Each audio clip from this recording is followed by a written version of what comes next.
Século XXI. Assassinato por correspondência. 16 de dezembro de 1989. Era uma tarde tranquila em Mountain Brook, no Alabama. E o juiz federal Robert Vance aproveitava o dia com Helen, sua esposa há 34 anos. O juiz trabalhava muito na região, mas uma vez por mês viajava para Atlanta ou para Montgomery, onde servia no Tribunal de Apelações do 11º Circuito. My father was well regarded as a judge. He had a larger-than-life type personality. Durante muitos anos, a personalidade forte do juiz fez com que ele conquistasse muitos amigos e admiradores. Menos de 2 semanas antes do Natal, sua caixa de correio estava literalmente abarrotada de cartões e pacotes. Judge Vance apparently thinks one of them is from a friend of his, a judge on the 11th Circuit, who's sending him some horse magazines.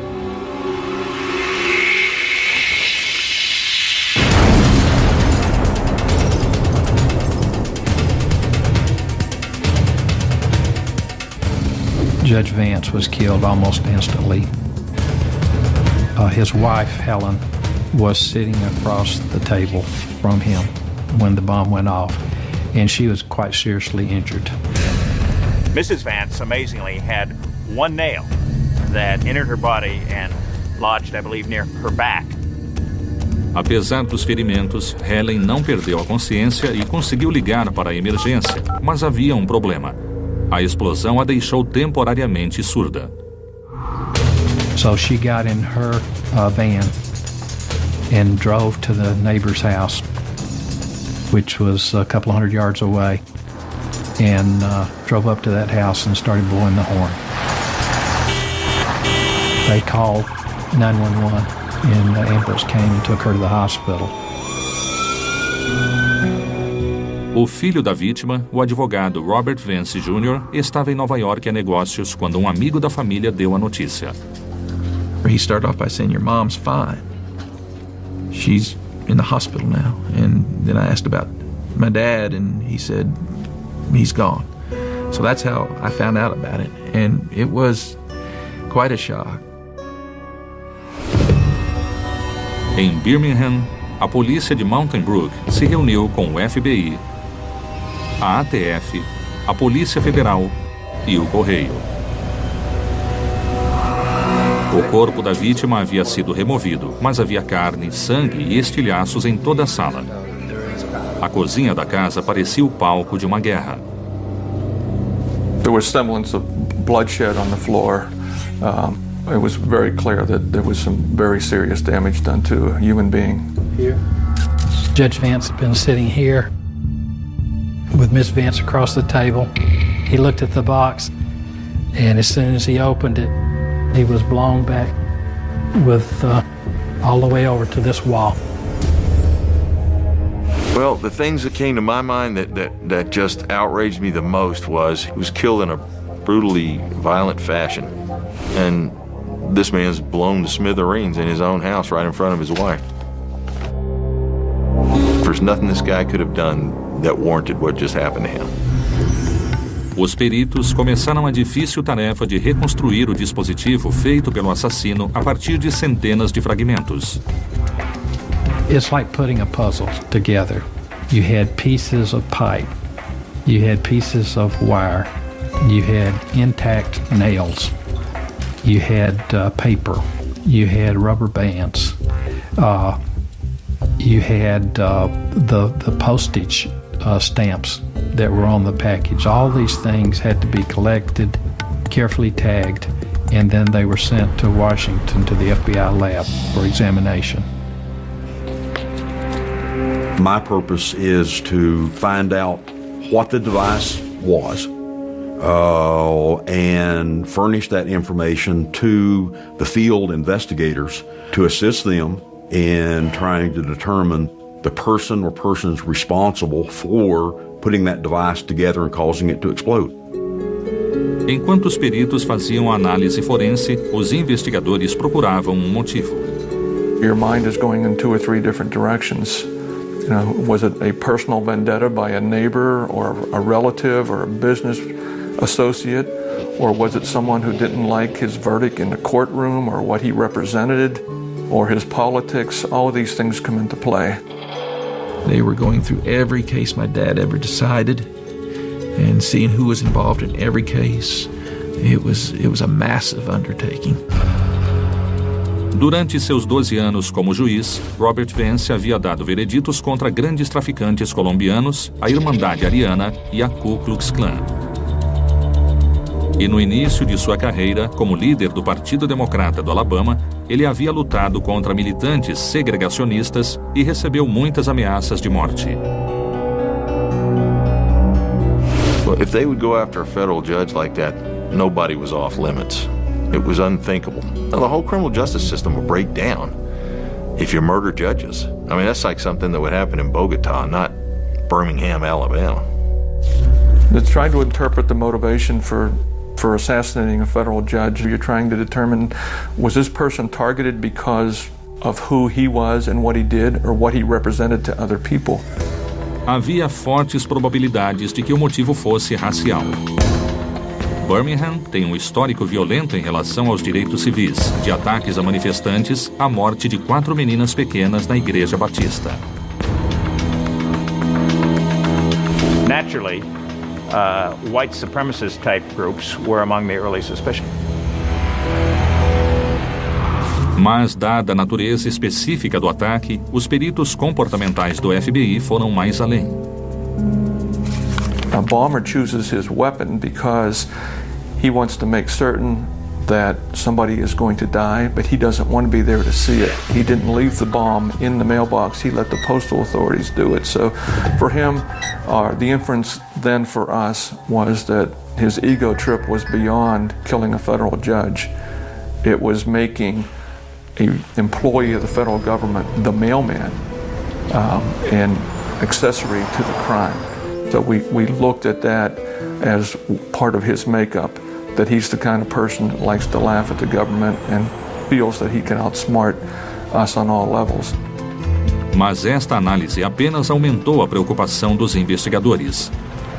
Será que o juiz Robert Vance era um alvo isolado ou seria aquele o início de algo ainda mais ameaçador?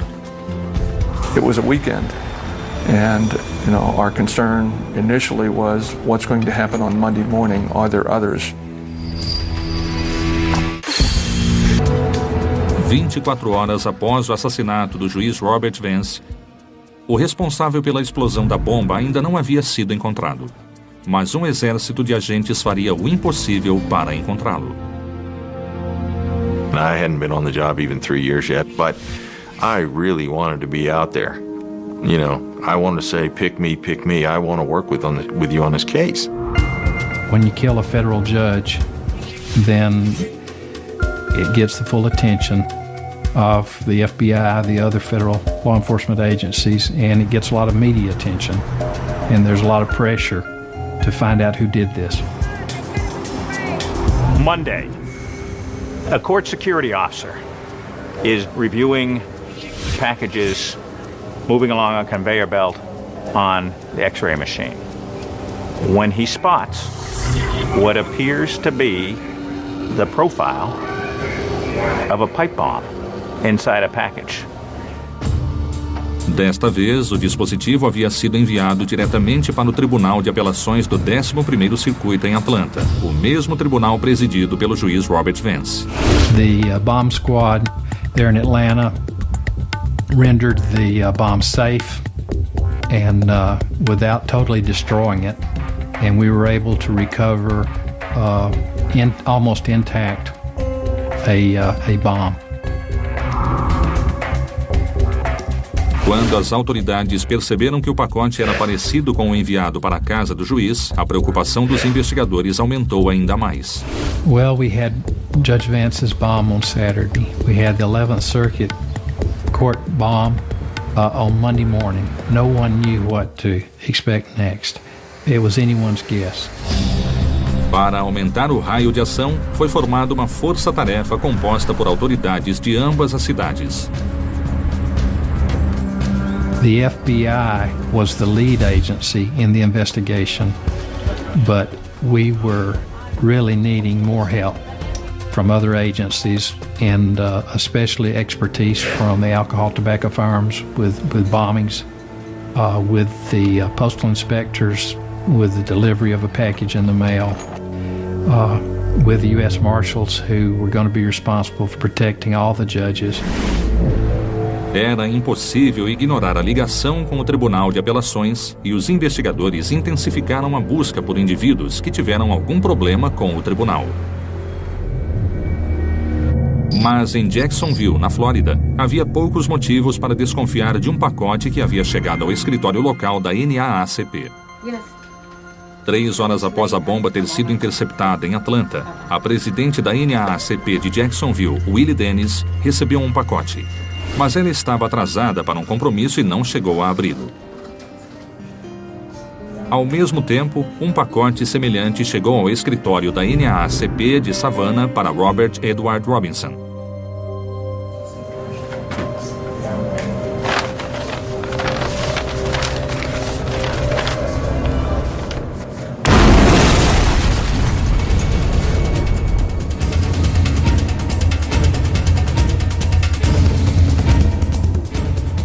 It's a horrific scene. The windows are blown out. His desk is blown basically in two. It is spattered with gore. The pale blue walls in his office have nails in them, and I will never forget it.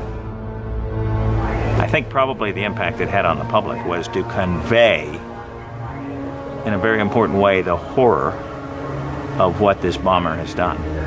You know, it's one thing to see crime scene tape. It's another to see where a man's physical being has been blown away. My son told me that his Aunt Vivian from Savannah had called and wanted to know, did I hear anything about the explosion? And I said, what explosion? She said, that's all she said. And I called my mom. And when she picked up the phone, I knew something was wrong because she was screaming. And she said that it had been an explosion at Robbie's office. And she didn't know what was going on. I just more or less grabbed my purse and got in the car, me and my sons, to go there. Quase sem vida, Robert Robinson foi levado às pressas para o hospital, onde uma equipe de 7 cirurgiões lutou desesperadamente para salvá-lo. Mas após lutar com bravura, eles perderam a batalha. Enquanto isso, a irmã de Robert, Barbara, e seus filhos faziam a viagem de 2 horas e meia de sua casa em Augusta, na Geórgia, para Savannah. This was very, very painful because when we were on the road, before we got to Savannah, they announced it on the radio. And that really almost caused me to have a wreck. The kids didn't know what to do because I just stopped the car and got out of the car and just started running down the highway. I don't know why, I just jumped out of the car. A terceira bomba em 3 dias atordoou os investigadores. Os agentes queriam saber se havia alguma ligação entre o Tribunal de Apelações e a NAACP. Um caso envolvendo o famoso escritório de advocacia que houvesse motivado o ataque. Com a tensão no limite, os agentes federais e funcionários da NAACP em todo o país esperavam pelo pior. It did feel like we were under attack. You know, nobody knew when the next one was going to show up or anything. So pretty much the whole office was working this investigation. Na manhã seguinte, em Jacksonville, na Flórida, a presidente da NAACP, Willie Dennis, soube dos atentados à bomba. Yes, I know. I'm on my way. Something clicks. Something comes together. She calls a contact at the sheriff's office, who in turn calls a bomb technician. Após 24 horas de muita tensão, a bomba foi desarmada. Enquanto os peritos procuravam indícios no dispositivo, os agentes do FBI usavam as últimas informações para tentar descobrir os motivos do criminoso. He didn't know for certain that Mr. Robinson would open that bomb. He sent it to him at his office In doing that, someone else could have opened his mail. He didn't care who did it. Somebody at that office was going to die. And the other 2 bombs that he sent to the NAACP in the 11th Circuit, those were message bombs. They were diversion bombs. And he didn't care who died there. That was an institutional diversion, not a personal assault. It's told us that this is not a run-of-the-mill, somebody is just sending a bomb out. This is a thinking person who has a lot of different angles. His thought process is involving embarrassing or utilizing other people to achieve his purpose. He probably has been thinking about this a long time and fantasizing it and planning it, and he's done research, and his fruits of his labor he couldn't wait to see on the 11 o'clock news. 4 bombs in 4 days, we certainly felt we had a serial bomber. And we didn't know how many other bombs were out there in the mail. Bombas em 4 dias. Um juiz federal e um advogado de direitos civis haviam morrido. Até aquele momento, os agentes não estavam nem perto de resolver o caso. Naturally, when you have 2 bombs going to the courts or to a judge, and then 2 bombs going to an NAACP lawyer in the NAACP office in Jacksonville, the conjecture was this is a hate crime. This is someone who's mad at the courts and mad at black people, the NAACP. We don't know what the motive is, so the field of suspects is huge, and one of the worst mistakes you can make in a big investigation is narrowing the focus too soon. A força-tarefa abriu uma linha direta de comunicação com o público e recebeu centenas de ligações. There were calls from psychics who wanted to help in the investigation. There were calls from wives who were divorced from their husbands and thought this is exactly the kind of thing he would do. There were calls coming in even from jail, from people who said, hey, my cellmate last year said that when he got out, he was going to kill a federal judge. Just a wide variety of calls and information, and it was really, we were drowning in information. A cada hora que passava, a pressão aumentava. Até que as autoridades achassem um culpado, ninguém estava seguro.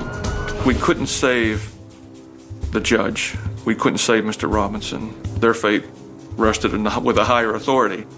But there were other potential victims out there, and we knew that. And we had to do all that we could to try to stop this person from killing again. No laboratório, os peritos examinavam todos os componentes dos dispositivos. O criminoso havia tomado o cuidado de pintar de preto a parte interna dos pacotes, eliminando as digitais. I'd never seen a device specifically like this before. All 4 devices were essentially identical to each other. The bomb that killed Judge Vance was more of what I call a traditional pipe bomb, where it had end caps that were screwed on. The other 3 devices were lengths of pipe with end plates that were welded on. That made me feel very, very comfortable to say, hey, this was built not by persons, plural, but by a singular person. A threaded rod had been run through the end plates on the end of these pipe bombs, apparently just to delay by, I guess, milliseconds the instant of explosion, because the more that explosion is delayed, the more force that builds up. Very risky for the bomber, because, you know, friction from turning that threaded rod with the powder inside, the welding that he did to affix the pipe together, could have had disastrous consequences for him. O modo como a bomba foi feita também poderia dar aos investigadores pistas valiosas sobre o próprio criminoso.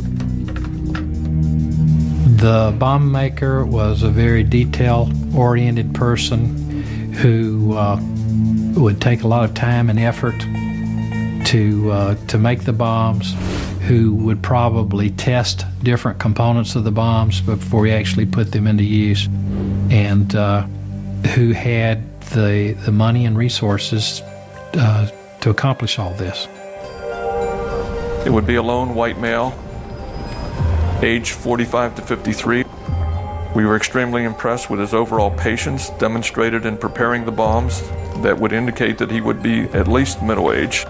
He would be capable of being a college student. If not, he was self-taught, obviously well-read, even if he hadn't attended college. He's probably obsessive-compulsive, very neat. Embora fosse meticuloso, o criminoso não havia apagado totalmente seus rastros. Os investigadores descobriram um defeito estranho nas etiquetas datilografadas dos pacotes com as bombas. O número 1 tinha uma marca em comum. We decided to go through the records in Atlanta of people who Judge Vance had been on the panel to hear the appeal and see if there was anyone in that group that might be a likely suspect, especially someone that had an unfavorable ruling. O tempo passava e os agentes do FBI examinavam milhares de páginas de documentos, procurando alguma circunstância reveladora. Everybody was on pins and needles, especially the judges. E com razão. O juiz Lanier Anderson de Macon, na Geórgia, recebeu uma carta sinistra, cheia de ameaças contra o governo de um grupo fictício chamado Americanos por um Sistema Judiciário Competente. Os investigadores começavam a acreditar que o criminoso não estava tão interessado nas relações étnicas quanto em mostrar que era mais esperto que os federais. In other words, there's a chess game going on here. The public and the investigators are on one side of the board, and our bombers on the other side. And that board is made up of the media. And he's making his move, we're making our move. So if we say something which he's going to perceive to be challenging, more bombs are going to fly. And that's why we carefully orchestrated press releases from then on, because we knew he would relate to what we were saying, and it may cause him to send more bombs, and we did not want to see that. Os agentes continuavam trabalhando em seu perfil e os esforços das autoridades finalmente deram resultados quando a força-tarefa fez uma descoberta essencial. There's a typewriter match made between one of the threat letters and a pro se document, a court filing done without a lawyer at the 11th Circuit Court of Appeals, where Judge Vance sat and where one of the bombs had been sent. Nesta casa, todo mundo tem TV por assinatura, mas... Poucas semanas após os atentados que mataram um juiz federal e um advogado de direitos civis, o FBI, acreditando que uma máquina de escrever manual pudesse solucionar o caso, foi investigar um vendedor de sucata do Alabama chamado Robert Wayne O'Farrell. It was determined that the typewriter that was used on the address labels and some of the threat letters had in fact been in O'Farrell's possession. A desconfiança dos investigadores aumentou quando eles descobriram o recurso negado de O'Farrell no Tribunal de Apelações do 11º Circuito.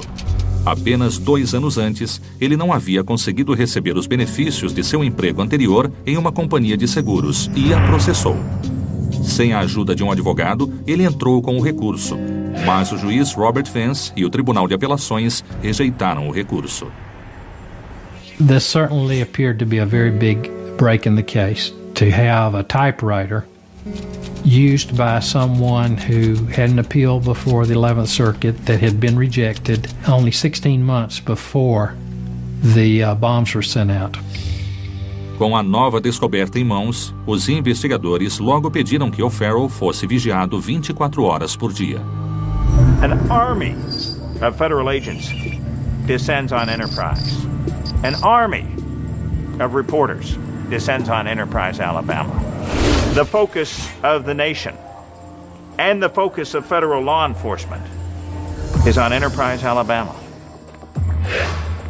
Com atiradores de elite e médicos de prontidão, os agentes do FBI interceptaram Robert O'Farrell em seu ferro velho. Mas o suspeito estava calmo e tranquilo. He said he had heard about the bombing on the the television, and he and his wife talked about how terrible it was. And when I told him that this was the judge that had heard his case and had turned him down in Atlanta, he said he wasn't aware of that. Os investigadores tentaram assustar O'Farrell, mostrando as fotos tiradas pela vigilância. He looked at the picture and looked at another picture and looked at all the pictures. And after about 30 seconds, he looked up at me and said, "Y'all been following me?" I said, "Yes, we have." He said, "That's interesting," but didn't seem to faze him at all. Dentro do ferro velho, os agentes procuraram componentes semelhantes aos usados na construção das bombas. Eles também procuravam a máquina de escrever. Durante a busca, um detalhe sutil e aparentemente sem relação com o caso chamou a atenção. One of the first things that came to my attention was the way his shelves were put together, and I asked him who did his carpentry work, and he proudly stated that he did. The shelves, honestly, a number of them were about ready to fall down. I can't, at that point, imagine someone building the shelves like that being the same person who had built the bombs. There was too much in the devices, too much planning had gone into the construction of those devices, and the handiwork was at a higher level that was in the bombs than what I saw in the shelves. If the person that built these shelves tried to put the bomb together, we wouldn't be talking to him right now. He would have blown himself up. Mas as habilidades de marcenaria duvidosas não eram suficientes para inocentar Robert O'Farrell. That typewriter match was viewed like a fingerprint, a match. There was speculation that it was thrown into a lake. There was a lot of lake draggings and searching for that typewriter, but it was never located. Picture federal agents going into Wayne O'Farrell's septic tank, and you have an idea of the thoroughness with which they scrutinized his life. Os investigadores pressionaram O'Farrell e ele concordou em passar pelo detector de mentiras, esperando ser eliminado como suspeito. Mas ele falhou. The polygraph coming back deceptive was very troublesome. If he had passed the polygraph, then we could sort of move on. But then there's something there that we needed to find out that he was not telling us, something he was holding back. Enquanto os agentes do Alabama continuavam investigando O'Farrell, a quase 320 quilômetros dali, a ATF já trabalhava em outra pista. There's this monthly meeting of people who deal with bombs for a living in Metro Atlanta. Bomb techs, lab folks. It's happening at a steakhouse in Gwinnett County soon after these bombs have been discovered. Same week. Somebody passes around an X-ray of the 11th Circuit bomb.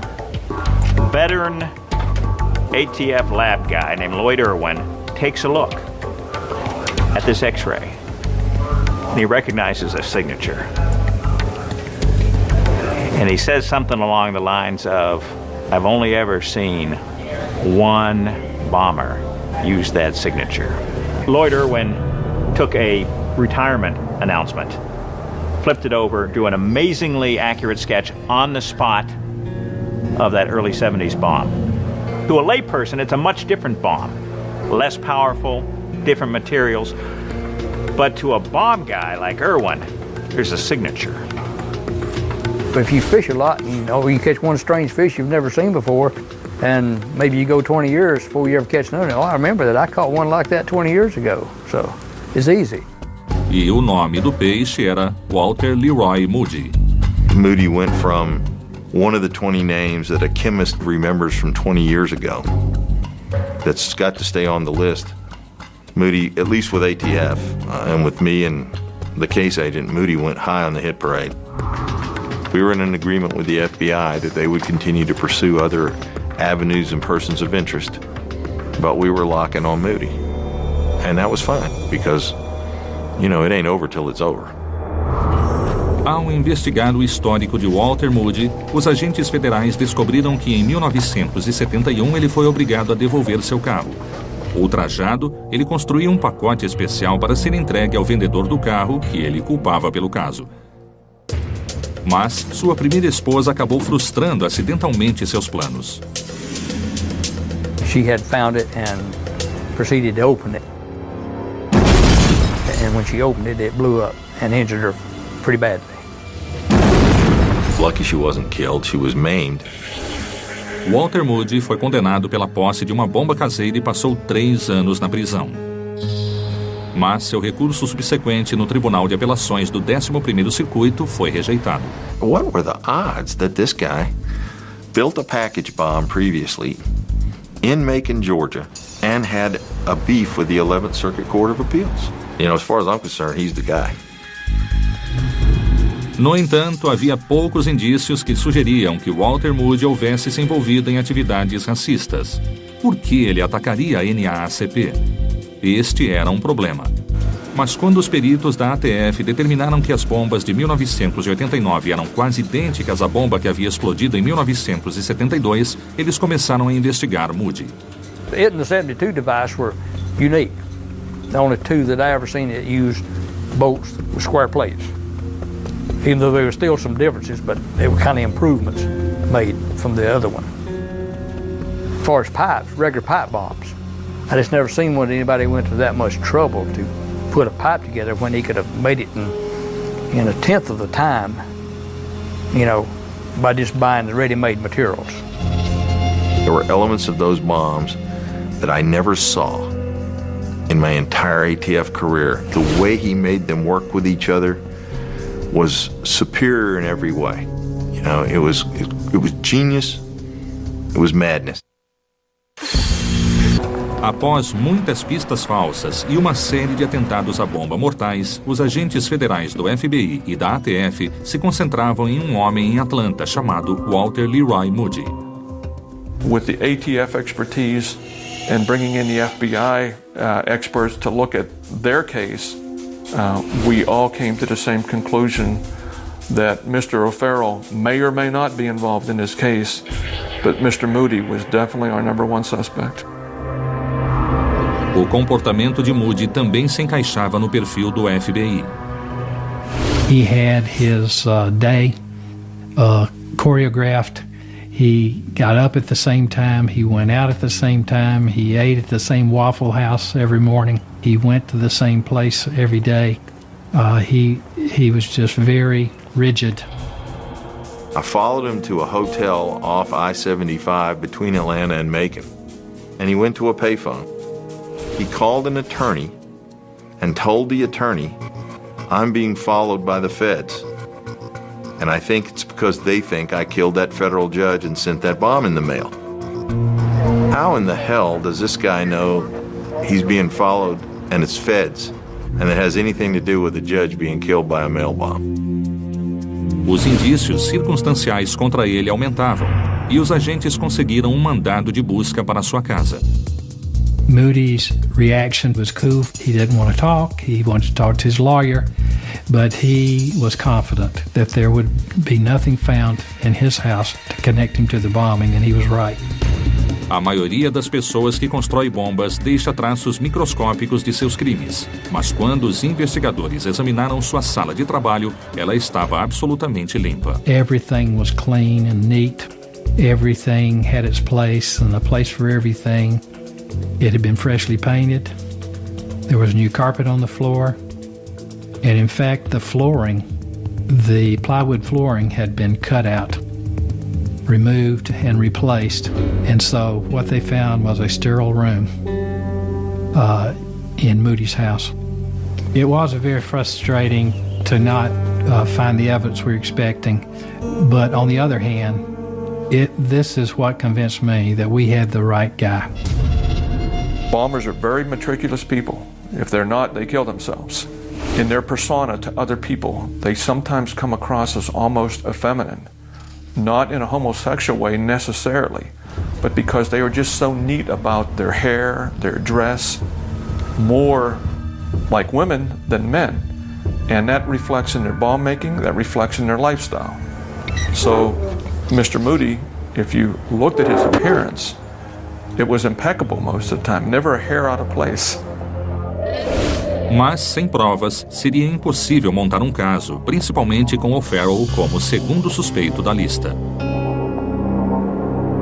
If we bring Moody to trial, part of his defense is, I didn't do it. I didn't even have the typewriter. You never found the typewriter in my house. You never found anything else that I typed on that typewriter. It must be the junk dealer in Alabama. But finally a break came. There was information developed that the junk dealer's wife may have sold the manual typewriter to Walter Leroy Moody's wife, Susan, some months prior to the bombing. Parecia uma coincidência impossível. 2 ex-réus, ambos com os recursos negados pelo Tribunal de Apelações, ligados por uma máquina de escrever antiga. Mas a esposa de Robert O'Farrell conseguiu identificar Susan como a pessoa que havia comprado uma de suas máquinas de escrever usadas. E no interrogatório do FBI, a esposa de Moody acabou admitindo que também havia comprado vários objetos necessários para a fabricação das bombas. Susan Moody had been the person Roy Moody sent out to gather the components from around the Southeast.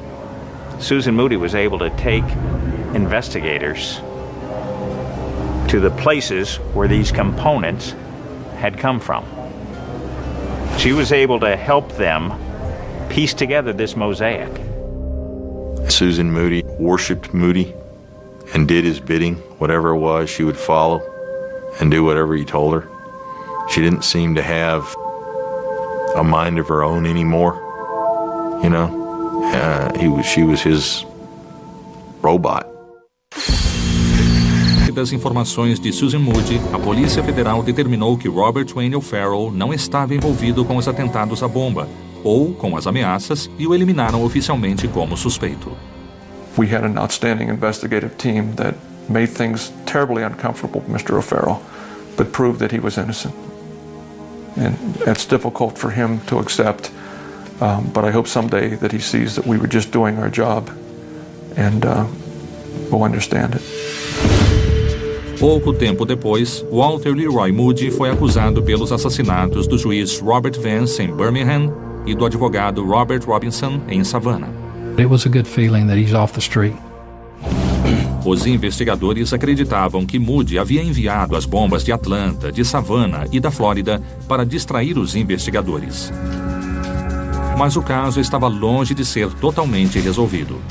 Moody não estava envolvido em atividades racistas e ainda não havia um motivo para os atentados aos advogados da NAACP. Para mantê-lo fora das ruas, o FBI armou um plano para tentar fazer com que o suspeito se incriminasse. The investigators shared with us that he was known to talk to himself. And we were asked, is it possible that someone like him might confess something to himself?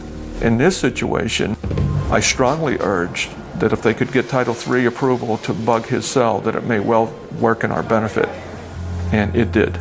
And we were able to capture some information that he said that was incriminating. Nas gravações, Moody admitia ter matado 2 pessoas, mas justificava suas ações. Bombers, they are convinced that they are brighter than we are.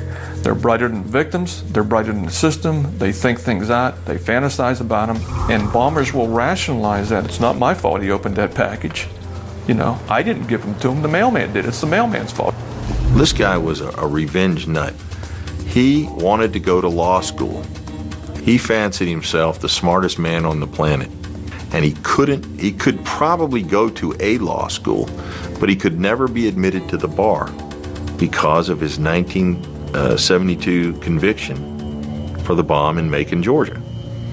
So 19 years later, he is still consumed with proving he didn't do that and having his conviction overturned. And he's getting nowhere. Agora, Moody estava enfrentando outra possível condenação, desta vez por assassinato. O julgamento começou em junho de 1991, mas devido à grande publicidade, ele acabou sendo realizado em St. Paul, Minnesota. I saw Walter Moody for the first time in his trial, and he never showed any emotion. I remember he had a writing pad in front of him, and he would just spend his time writing on his pad. He would just sit there without any sign of remorse, just that fact alone, that he could not show any emotion under such circumstances was very telling to me. Walter Moody killed more than my brother. I looked at him and I said, this man has just ruined our whole family. And I wanted to choke him for my brother and for my mother, for his children, and for all the grandchildren he wouldn't be able to see. No dia 28 de junho, após 3 semanas de julgamento e 13 horas de deliberação, o júri considerou Walter Leroy Moody culpado por 71 acusações federais. Ele foi condenado a 7 prisões perpétuas. I came away from the trial convinced that Walter Moody was a very bright man, but a complete psychopath, without any regard for any other person. He was interested only in himself. And if he had some sort of grievance or grudge, then he would do what it takes to address that, without regard to how it might affect other people. Os investigadores acreditavam que os alvos da NAACP eram vítimas inocentes que Moody havia usado em seu plano para se vingar do Tribunal de Apelações. Vance is apparently the only person he was settling a score with. And it all had to do with his obsession with lying his way out of his 1972 conviction for being a bomber. 5 anos depois, Moody foi julgado no Alabama pelo assassinato do juiz Robert Vance e condenado à morte. Atualmente, ele está no corredor da morte na penitenciária Holman, em Edmore, no Alabama. I think Lloyd Irwin really cracked the case. That his memory of what had happened back in 1972 was the key in focusing the investigation where it should be on Walter Leroy Moody. Moody will never be free to walk on this earth outside a U.S. penitentiary from that conviction to the day he died. I believe that Walter Moody is one of the most dangerous people that I ever encountered. He is locked up and it's over. Versão brasileira.